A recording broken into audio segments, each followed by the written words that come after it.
66 million years ago, a single impact wiped the dinosaurs from existence. The safety of our home planet comes with an expiration date. If human civilization is going to survive the long-term risks of the cosmos, whether it's another asteroid or our own self-destruction, we have to expand. Most planets in our solar system fail the basic requirements for life. The gas giants lack solid ground. Mercury is trapped in solar extremes.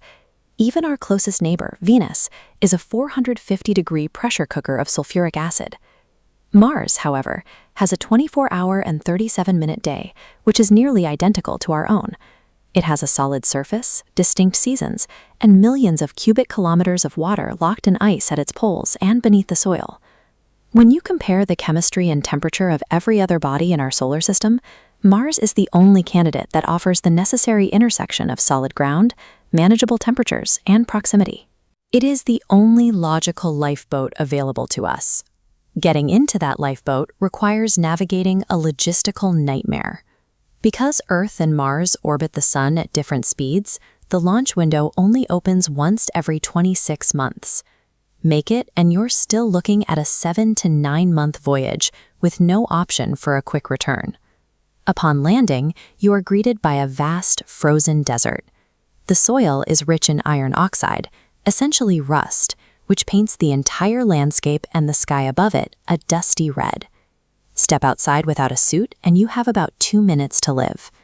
The Martian atmosphere is just 1% as thick as Earth's, and it is 95% carbon dioxide, which is poisonous to humans.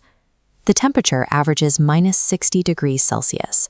On a bad day, it drops to minus 125 degrees, cold enough to freeze human blood almost instantly.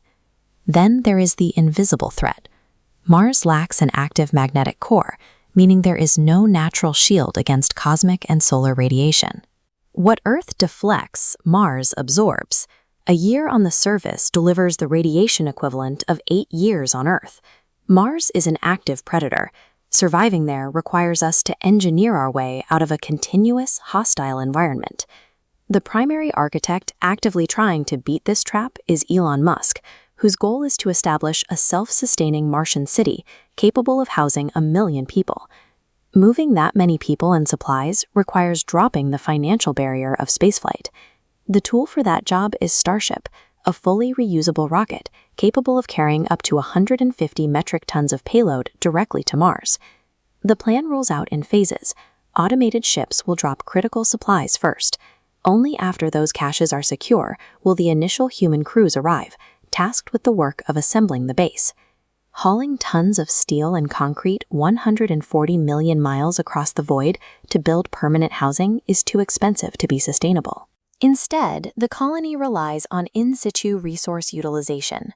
Automated rovers harvest the Martian soil and 3D print structural habitats deep underground. Placing these beneath the soil solves 2 lethal problems.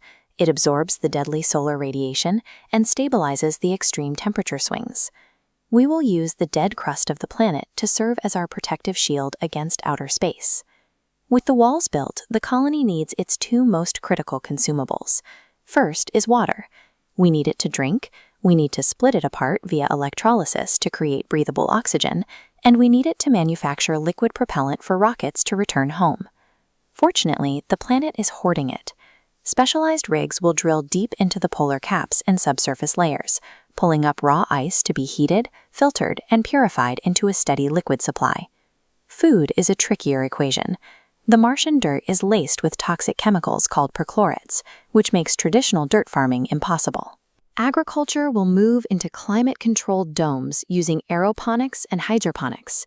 Plants will grow in nutrient-rich water instead of soil, bathed in artificial sunlight from LEDs. This photograph shows astronauts on the International Space Station eating crops they grew themselves.